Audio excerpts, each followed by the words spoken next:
오늘 시간에는 10계명 중 제9계명, 10계명 중 제9계명 이런 말씀으로 같이 은혜를 나누겠습니다. 네 이웃에 대하여 거짓 증거하지 말지니라 말씀했습니다. 한번 따라하시면 감사하겠습니다. 네 이웃에 대하여 거짓 증거하지 말지니라. 제9계명은 하나님 이름을 망령되이 일컫지 말라 하는 제3계명과 같이 혀로 범죄하지 말 것을 말씀합니다. 오늘날에도 법정에서 위증을 하면 즉시 위증죄의 처벌을 받습니다. 그런데 일상생활 속에서 짓는 위증죄는 얼마나 많은가? 진실을 왜곡시켜 이웃을 상하게 하는 일 없는가? 또 남의 악담에는 늘어놓고 수근거림으로 이웃의 명예를 실추시키는 얼마나 많은가? 또 자기만 살기 위해서 이웃을 중상하고 밀어내고 그래서 자기를 선으로 위장하는 일은 얼마나 많은가? 우리 한번 깊이 생각해 봐야 될 것입니다. 우리는 거짓말의 죄가 얼마나 나쁜 것인가를 알아야 할 것이고 또 어떻게 말을 지혜롭게 사용해야 하는가를 배워야 될 것입니다. 오늘 이것에 대해 몇 가지 나눠서 함께 은혜 받는 시간 갖도록 하겠습니다. 첫째로 거짓말의 죄와 그 근원에 대하여 알아봅니다. 거짓말은 마귀적인 것입니다. 성경은 거짓말하는 사람은 마귀에 속한 자라고 했습니다. 요한복음 8장 44절입니다.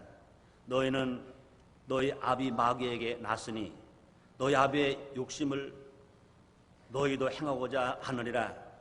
저는 처음부터 살인한 자여 진리가 그 속에 없으므로 진리에 서지 못하고 거짓을 말할 때마다 저것으로 말하나니 이는 저가 거짓말쟁이여 거짓의 아비가 되었음이니라.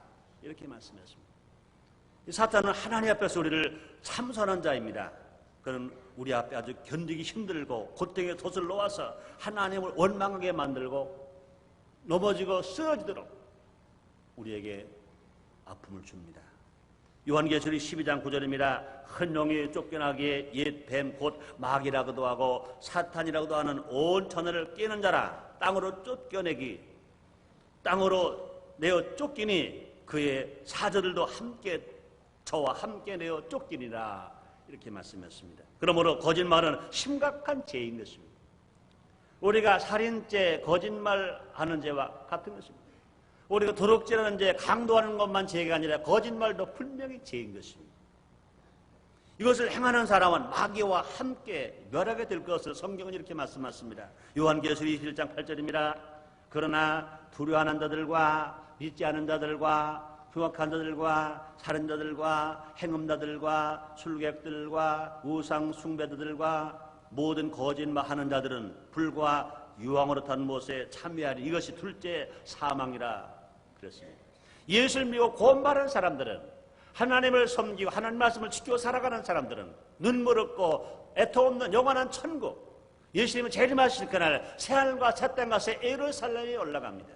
그러나 두려워하는 자들, 믿지 아니하는 자들, 흉악한 자들, 살인자들, 행음자들, 술객들, 우상 숭배들과 함께 모든 거짓말하는 자들도 불과 유황으로 탄 못에 참여한다. 이것이 곧 둘째 사망이다. 이렇게 무섭게 경고하고 있는 것입니다.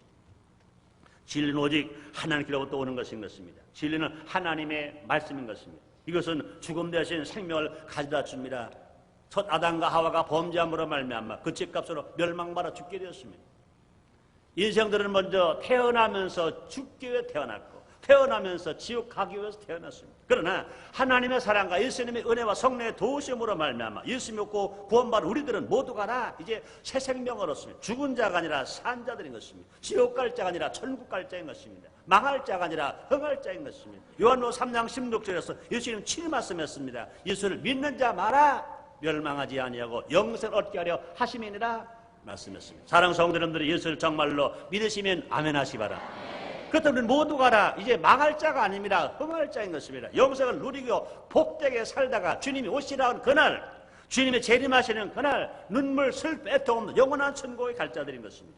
그러므로 말씀 외에 바로 서서 살아가면 거짓말의 유혹에 넘어가지 않습니다. 거짓말에 유혹되지 않습니다. 말씀을 모르는 사람, 말씀을 잃어버린 사람, 말씀을 떠난 사람들은 거짓말 유혹에 빠져서 거짓 증거하는 자가 되고 말 것인 것입니다. 예수님은 참된 진리의 전달자여 그 자신이 하나님의 말씀이셨습니다. 요한복음 14장 6절에서 예수님이 친 말씀하십니다. 예수께서 가라사대 내가 곧 길이요 진리요 생명이니 나로 말미암지 않고 아버지께 올 자가 없느니라 말씀하셨습니다.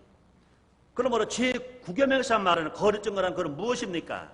거짓이라는 말의 뜻은 사실이 아닌 것, 진실하지 못한 것, 신실하지 못한 것, 그런 뜻을 가지고 있습니다. 유대인의 율법에 의하면 사람을 유죄로 인정하기 위해서는요 2명 이상의 목격자가 필요했습니다. 증인이 필요했습니다. 그런데 때로는요 그들도 거짓말로 증언할 경우가 있었습니다. 유대인의 법은 사람을 죄인 만들려면 증인이 없으면 죄인으로 못 만들어요. 그런데 증인이 진실을 말해야 할 것인데 진실을 하지 아니함으로 말미암아 죄인 아닌 사람을 죄인으로 만들고 죄인이 아닌 사람으로 만들 때가 있었기 때문에 이웃에 대하여 거짓 증거하지 말라고 하나님의 법을 만들어 놓으신 것입니다. 유대인들에게 있어서 거짓 증언에 대한 형벌은 정말로 가혹했습니다. 거짓 증인은 만일 그 피고인이 유죄로 판결되면 받게 될 그 형벌과 똑같은 형벌을 받게 만드는 것입니다. 신명기 19장 18절 21절입니다. 재판장은 자세히 사실하여 그 증인이 위증이니라 그 형제를 거짓으로 무함한 것이 판명되거든 그가 그 형제에게 행하려고 꾀한 대로 그에게 행하여 너희 중에서 악을 취하라 그리하면 그 남은 자들이 듣고 두려워하여 이후부터는 이런 악을 너희 중에서 다시 행하지 아니하리라. 네 눈이 긍휼히 보지 말라. 생명은 생명으로 눈은 눈으로 이는 이로 손은 손으로 발은 발론이라 이렇게 말했습니다. 특별히 우리 은혜 바란 사람들 은혜의 시대에 살고 있는 우리가 조심해야 할 것입니다. 우리가 은혜를 받았다 하더라도 그래도 법을 지키지 말라는 아닌 것입니다. 우리가 법을 지켜 구원만은 아닌 것입니다. 그러나 하나님의 사랑과 예수님의 은혜와 성령의 도우심 구원을 받은 우리들은 이제 하나님 아들이 되었기 때문에 하나님의 아들이 되었고 하나님 나라 백성이 되었기 때문에 하나님의 법을 지켜야 될 것인 것입니다. 하나님의 법을 지키는 사람은 더 은혜 중에 살아갈 수 있습니다. 하나님의 법을 지키는 사람은 더 사랑받고 살아갑니다. 우리가 구원을 은혜로 받지만 축복은 행함으로 받는 것입니다. 하나님 나라 상급은요 은혜로 받는 게 아니에요. 하나님 들어가는 것은 은혜로 들어가지만 하나님 나라 가서 생명의 면류관, 의의 면류관, 썩지 않은 면류관을 받는 것은 이 땅에서 어떻게 살아갔느냐 행함의 결과가 있는 것인 것입니다. 그리고 우리는요 위증이나 거짓말해서는 안 되는 것입니다. 위증은 위법 행위 가운데 가장 중대한 범죄인 것입니다. 잘못 위증함으로 말미암아 잘못 정의를 섬으로 말미암아 죄인이 아닌 사람을 죄인되게 만들 수 있고 죄인을 또 풀어놓을 수가 있게 되는 것입니다. 거의 모든 문명국가에서는 이 위증죄를 중벌에 처합니다. 만약 위증을 신속하게 점검하지 못한다면 그와 같은 위증은 재판의 기초를 흔들어 놓기 때문인 것입니다. 모든 재판은요 증거 중심으로 가거든요. 모든 재판은요 정인 중심으로 가거든요. 그런데 이 사회가 정인 서는 사람이 정인을 바르게 서지 않는다면 재판의 결과가 뿌리째 흔들려 버리고 맙니다. 그러므로 법정에서 검사는 부당한 요구를 하거나 거짓 제목을 씌우거나 뇌물을 주어 거짓 증언을 하게 해서는 안 될 것인 것입니다. 또 피고는 정당한 제목을 부인하거나 교묘하게 발뺌을 해서는 안 될 것입니다. 또 정의는 진실로 조금이라도 부인하거나 숨겨서는 안 될 것입니다. 절대로 거짓말해서는 절대로 안 되는 것입니다. 또 변호인은 잘못된 것을 변호해서는 안 되는 것입니다. 사실을 변호해야지. 자기가 변호사 수임료 받았다고 그래서 죄인을 의인 만들어도 안 되는 것이고 그뿐이 아닙니다. 판사는요 정의를 왜곡하거나 무죄한 자에게 유죄 판결 내서는 절대로 안 될 것인 것입니다. 우리는요 거리낌 없이 성실하게 진실을 오직 진실만을 말해야 될 것이고 진실하게 살아가야 할 것이고 진실하게 우리가 판단하고 살아가는 그런 사회가 되어져야 할 것입니다. 우리 예수님께서 그렇게 사신 것처럼 우리 하나님 그렇게 명령하신 것처럼 10계명 제9계명은요 이웃에 대하여 거짓 증거하지 말지니라 주님이 분명히 말씀하셨습니다. 탈무드는 다음과 같은 교훈을 가르쳐주고 있습니다. 탈무드에 의하면 인간의 천국의 심판관 앞에 섰을 때 4가지 질문을 받는다고 말하고 있습니다. 첫째, 당신은 사업을 정직하게 했습니까? 둘째, 당신은 토라 공부를 위하여 따로 시간을 정해 놓았습니까? 셋째, 당신은 자녀를 가지려고 노력했습니까? 넷째, 당신은 세상의 구원을 고대했습니까? 이 중요한 질문 네 가지 중에 첫째가 뭐냐? 당신은 사업을 정직하게 했습니까? 생활 속에서 정직하게 살았습니까? 우리가 깊이 생각해 보아야 할 일인 것입니다. 두 번째, 언어의 위력을 생각해 봅니다. 그렇습니다. 말에는요, 대단한 위력이 있습니다. 말의 위력은 대단합니다. 사람이 금수보다 높은 차원을 가지고 있다는 사실이 뭡니까? 사람이 짐승보다 더 다르다는 게 무엇입니까? 말할 수 있는 능력이 있기 때문인 것입니다. 언어가 없이는요, 인간사의 형성은 불가능합니다. 그런데 그 언어의 목적이 달성되기 위해서는 언어가 신실되어야 합니다. 거짓된 언어는 말이 아닙니다. 그러면 우리말도 그런 말 했잖아요. 말이 아니면 하지 말고 길이 아니면 가지 말라 그랬습니다. 말이 아닌 말을 안 해야 돼요. 우리가 말 같은 말을 해야 사람이지 말 같은 말을 안 하면 이것은 짐승과 같은 것인 것입니다. 그러므로 말에는요, 누가 따라야 합니까? 말에는요, 신용이 따라야 합니다. 에베소서 4장 15절입니다. 그런즉 거짓을 버리고 각각 그 이웃을 더불어 참된 것을 말하라. 이는 우리가 서로 지체가 됨이니라. 이렇게 말씀하고 있습니다. 우리는요, 말로서 다른 사람을 세우기도 하고 멸하기도 합니다. 다른 사람들을 성공시킬 수도 있고 다른 사람들을 실패시킬 수도 있습니다. 다른 사람을 살게 할 수도 있고 다른 사람들을 죽게 할 수도 있습니다. 그러므로 이 말이 얼마나 중요한지 몰라요. 그래서 잠언서 18장 20절 이렇게 말했습니다. 죽고 사는 것이 혀의 권세에 달렸나니 혀를 쓰기 좋아하는 자는 그 열매를 먹느니라 말씀했습니다. 특별히 거짓말은요, 파괴된 결과를 가져옵니다. 사람의 혀는요, 악하여 타인의 어머를 이야기하기를 좋아합니다. 사람들은요, 이상한 성품을 가지고 있어요. 남이 칭찬해주면 식이 나고 질투가 나요. 근데 다른 사람의 약점을 말하고 단점을 말하고 다른 사람의 그 실수된 말을 잘못된 말을 말하면 솔깃하게 막 들어요. 그래서 미안하지만 한국의 모든 출판물에 나오는 언론 매체에서 나오는 주간지, 월간지, 심지어는 일간지까지라도 좋은 뉴스가 별로 안 실려요. 왜요? 좋은 뉴스 실으면 잘 안 봐. 나쁜 뉴스를 실으면 잘 봐. 가십하는 것, 남을 헐뜨는 것, 누구 잘못된 것 말하는 것, 어느 인기인 이혼했다, 어느 배우가 어느 탤런트가 뭘 잘못했다, 그런 주간지가 나오면 불티나게 팔려고, 그런 월간지로 불티나게 팔려버려요. 그런데 그런 게 안 나면요, 좋은 소식 나는 건 잘 안 나요. 그렇기 때문에 만드는 사람들이요, 장사해야 하니까 좋은 주간지 못 만들어요. 좋은 주간지 못 만드는 그 출판사를 말할 게 아닌 것입니다. 출판사는 영리를 위한 건데 장사해야 될 거 아니겠어요? 근데 좋은 소식 내면 누구는 안 보려고. 이게 큰 문제인 것입니다.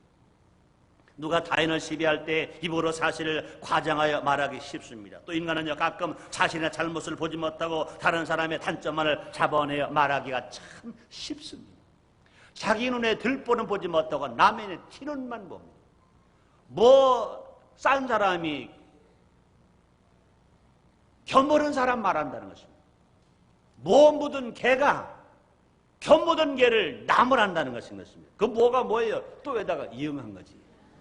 또에다가 이응한 것이 묻은 개가 견모든 개를 나무란다는 것입니다. 이것이 세상인 것입니다. 그렇습니다. 그뿐이 아닙니다. 총으로 사람을 죽이는 것이나 혀로 사람을 파멸시키는 것은요, 하나님 보시기에 똑같은 죄악인 것입니다. 그런데 안타까운 것은요, 총과 칼로 죽이는 것은요, 먼 사람을 죽여요, 잘못 아는 사람을 죽여요, 때로는 원수를 죽여요. 그러나 내가 혀로 죽이는 것은 먼 사람 죽이는 게 아닙니다. 가까운 사람 죽입니다. 때로는요, 나의 남편을 죽일 수도 있고 나의 아내를 죽일 수도 있고 때로는 내 부모님을 마음 상해서 고통당하게 하실 수도 있고 내 형제와 내 자식을 죽일 수도 있다는 것입니다. 그렇습니다. 그러므로 총으로 사람을 죽이는 것이나 혀로 사람을 죽이는 것이나 하나님 보실 똑같은 범죄인 것입니다. 야고보 3장 5절 6절입니다. 이와 같이 혀도 작은 지체로 돼 큰 것을 자랑하노라. 보라, 어떻게 작은 뿌리 어떻게 많은 나무를 태우는가. 혀는 곧 불이요 불의의 세계라. 혀는 우리 지체 중에서 온 몸을 더럽히고 생의 바퀴를 불사르나니 그 사는 것이 지옥불에서 나느니라. 이렇게 무서운 경고를 하고 계신 것입니다. 거짓말하면 실제로 피해를 입는 사람은 그 당사자 또 피해를 빚는 것이, 거짓말 함으로 말미암아 상대만 피해를 입는 것이 아니라 자기 자신도 거짓말 한 사람도 마음에 상처가 와요. 나쁜 말하면 나쁜 생각을 해야 됩니다. 남을 심판하면 자기 벌써 심판받는 마음을 가져야 되는 것입니다. 그러므로 거짓말은요 상대의 마음에 커다란 상처를 남기게 합니다. 그러므로 우리는 고의적으로 사기를 해서는 안 됩니다. 남의 험담을 하거나 악의적인 비난을 해서는 안 됩니다. 또 남에 대한 나쁜 소식이나 거짓 소문을 퍼뜨려서도 안 되는 것입니다. 그런 소문에 귀를 기울여서도 안 되는 것입니다. 잠언서 17장 4절입니다. 악을 행하는 자는 괴수한 입술을 잘 듣고 거짓말하는 자는 악한 혀에 귀를 기울이느니라 말씀했습니다. 어떤 사람은요 거짓말을 위조보다 나쁜 범죄라고 했습니다. 위조 화폐는 그것을 추적해서 모두 해소할 수는 있습니다. 그러나 악한 말은요 해소할 수가 없어요. 한 번 말을 뱉은 것은 쏟아놓은 물을 다시 담을 수 없는 것과 똑같은 것입니다. 그렇습니다. 나쁜 말은요 발이 없이 온 세상을 따라다니면서 사람들의 마음을 악하게 만들고 사람들의 마음을 괴롭게 만들고 사람들에게 계속 상처를 주는 것입니다. 한 번 쏜 총알은 한 번 빗나가면 끝나는 것입니다. 그러나 한 번 잘못한 말은, 나쁜 말은, 부정적인 말은 이 말이 계속 가족으로, 이웃으로, 동리로, 나라로, 세계로 다 다니면서 사람들에게 상처를 주고 사람들에게 아픔을 주고 사람들을 실패케 하고 낙심하게 하고 사람을 절망시키고 사람의 믿음을 떨어뜨리는 나쁜 일을 하고 다니는 것입니다. 그뿐이 아닙니다. 거짓말 하기에는 동기가 여러 가지가 있습니다. 사람들은요 거짓말을 하면서요 백색 거짓말, 흑색 거짓말, 사교상의 거짓말, 사업장의 거짓말, 여러 가지 이유로 분류하고 이것을 정당화하려고 합니다. 그러나 하나님 말씀에는요 거짓말을 절대로 정당화하지 아니하십니다. 작은 거짓말이 큰 거짓말이 절대 있을 수가 없는 것입니다. 거짓말의 종류가 있습니다. 악의나 시기 혹은 질투로 내어 거짓말을 합니다. 이것은 타인에게 손상을 입히려 하거나 그 사람을 가능한 나쁜 사람으로 몰기 위해 사는 것인 것입니다. 중상모략도 여기에 해당됩니다. 중상은 특히 혀의 살인 행위와 같은 것인 것입니다. 예수님께서도요 당시 유대인의 지도자들에 의해서 먹기를 탐하고 포도를 즐기는 자라는 중상을 바르셨습니다. 그리스도는 진리를 주장하셨으나 사람들은 그를 섬기는 대신에 십자가에 못 박았습니다. 또 어떤 거짓말이 있습니까? 두려움도 종종 거짓말의 동기가 되는 것입니다. 어렸을 때 잘못을 하고 부모의 꾸중 들을 때는요 원치 않게 거짓말할 때가 있습니다. 이것도 분명히 잘못된 것입니다. 저는 지금도 기억나요. 제가 초등학교 들어가기 전 7살 때였어요. 제 동생이 1살이었어요. 우리 할머니와 우리 어머니는요 목화 가지고 실을 만들고 그것을 풀을 먹여서 이제 옷을 짜려고 실을 준비하고 있을 때 봄이었습니다. 왕개로 불을 놓고 이제 실을 넣고 놓고 거기다가 풀을 먹이면서 감는 일을 하시는 거예요.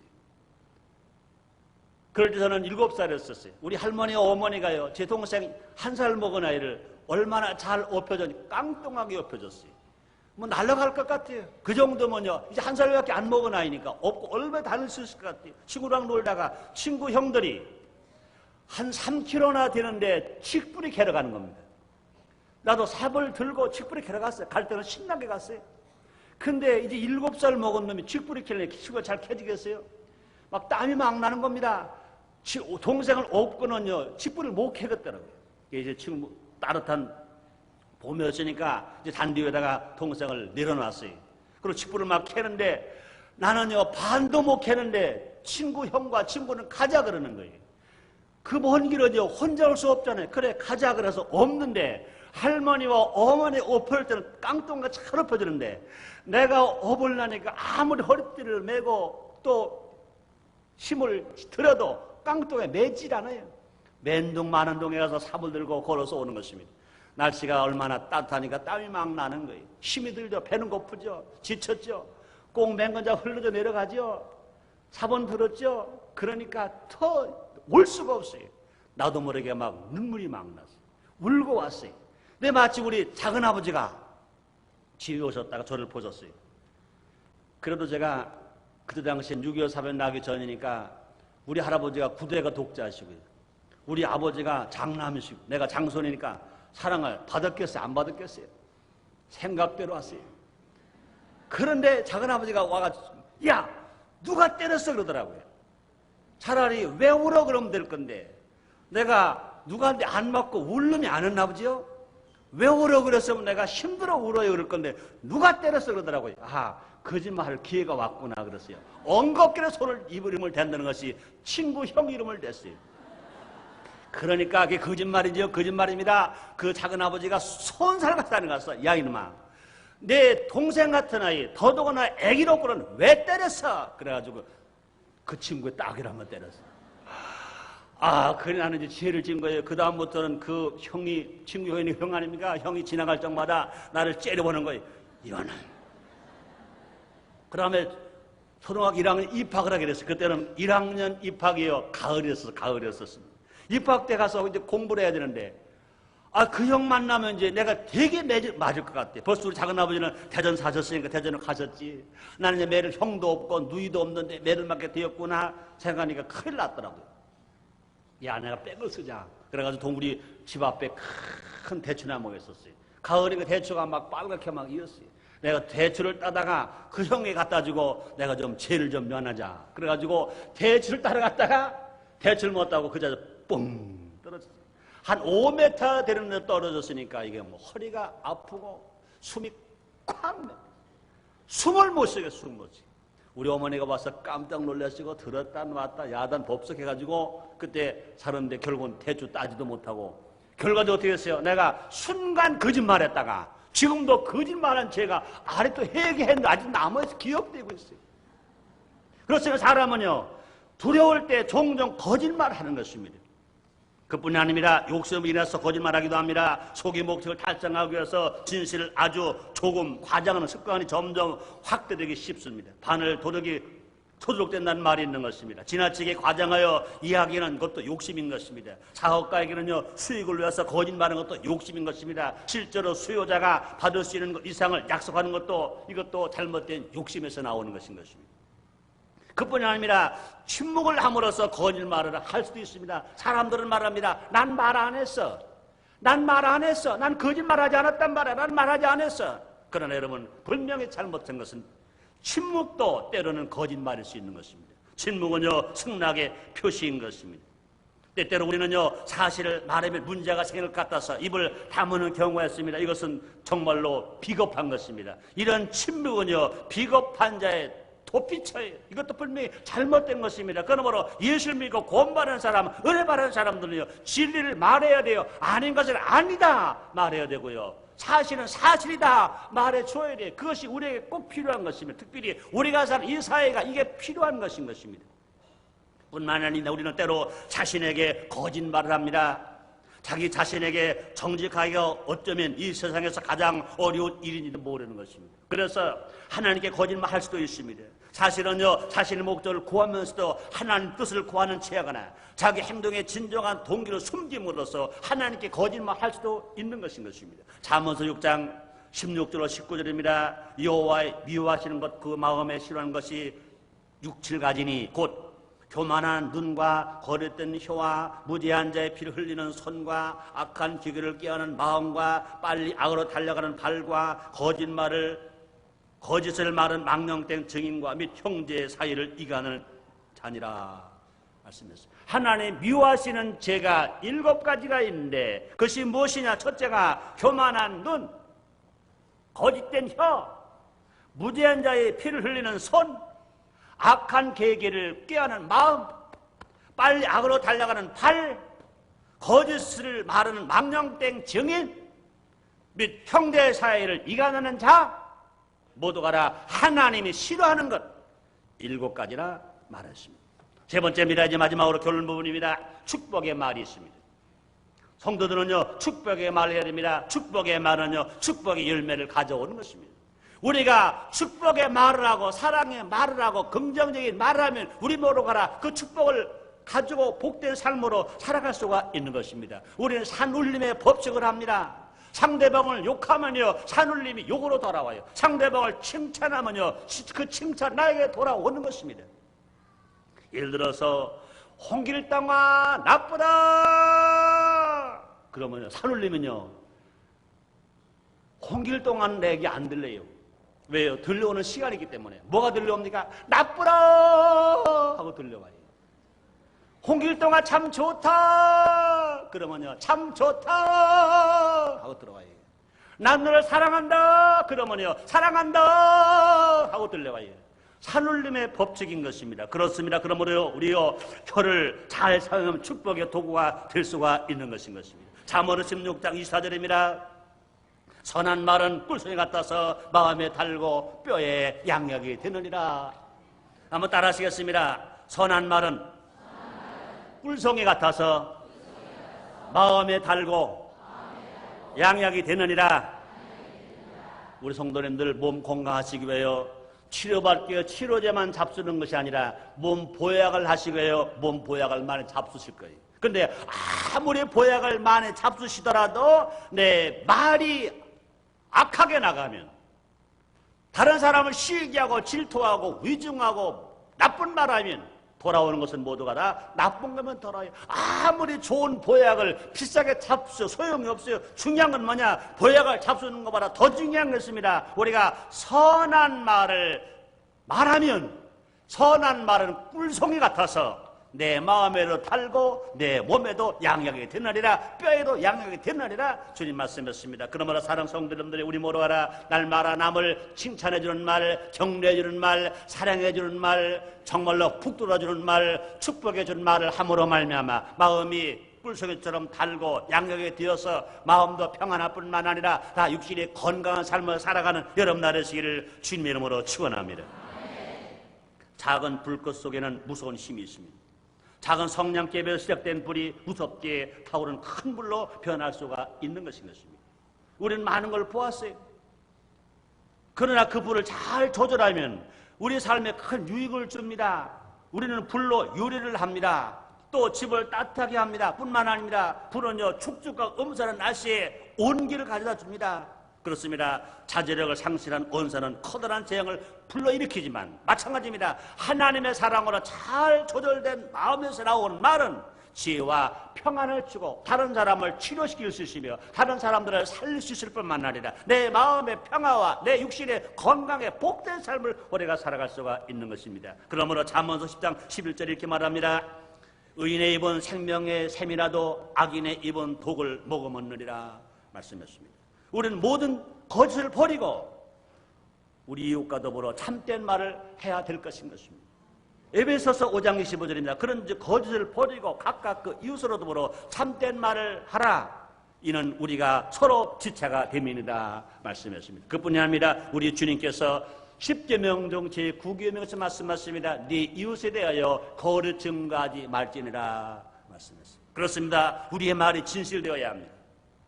비방하고 시기한 말 대신에 칭찬하고 격려한 말을 해줘야 될 것입니다. 안 된다는 부정적인 말보다는 할 수 있다는 긍정적인 말을 해야 됩니다. 불평의 말보다는 감사의 말을 해야 됩니다. 다른 사람의 단점을 지적하기보다는 장점을 칭찬해줘야 될 것입니다. 만일 공적으로 중상을 했든지 거짓말 했다면 공적으로 사과해야 할 것입니다. 어떤 사람들은요 인기 얻기 위해서 많은 사람 앞에서 상대방을 막 모욕을 합니다. 앞을 줍니다. 전혀 있지 아니할 말을 막 해야 됩니다. 거짓말 해야 됩니다. 그러고는 개인적으로 찾아와서 아까 내가 실수해서 잘못했어 이해해줘 용서해줘. 그 용서가 될 수가 없습니다. 많은 공적인 데서 말을 잘못했다면 공적인 앞에서 죄를 빌고 사과해야 그것이 온전한 사과가 되는 것인 것입니다. 이것을 우리는 깊이 알아야 될 것인 것입니다. 베드로전서 3장 10절 12절입니다. 그러므로 생명을 사랑하고 좋은 날 보길 원하는 자는 혀를 금하여 악한 말을 그치며 그 입술로 기회를 말하지 말고 악에서 떠나 선을 행하고 화평을 구하여 이를 쫓으라. 주의 눈은 의인을 향하시고 그의 길은 저희 간구의 길을 기울일 때 주의 낯은 악행하는 자들을 향하시리라 하였느니라 말씀했습니다. 결론입니다. 거짓말은 마귀적인 것이요 커다란 죄악이며 파괴적인 것입니다. 우리는 거짓말 대신 날마다 이런 감사와 축복의 말을 해야 될 것인 것입니다. 시편 34편 1절로 3절입니다. 내가 여호와를 항상 송축하며 그를 송축하며 내 입에 계속하리로다. 내 영혼이 여호와로 자랑하리니 곤고한 자가 이를 듣고 기뻐하리로다. 나와 함께 여호와를 광대하시다며 함께 그 이름을 높이세. 기도하겠습니다. 하나님 아버지 감사합니다. 날마다 주님의 은혜로 삽니다. 우리 날마다 오늘 주신 말씀처럼 말로 거짓 증가하지 아니하고 말로 부정적인 말하지 아니하며 파괴적인 말하지 않으며 긍정적인 말, 생산적인 말, 칭찬해주는 말, 격려해주는 말, 감사하는 말을 할 수 있게 하여 주시옵소서. 예수님의 이름으로 기도드렸나이다. 아멘.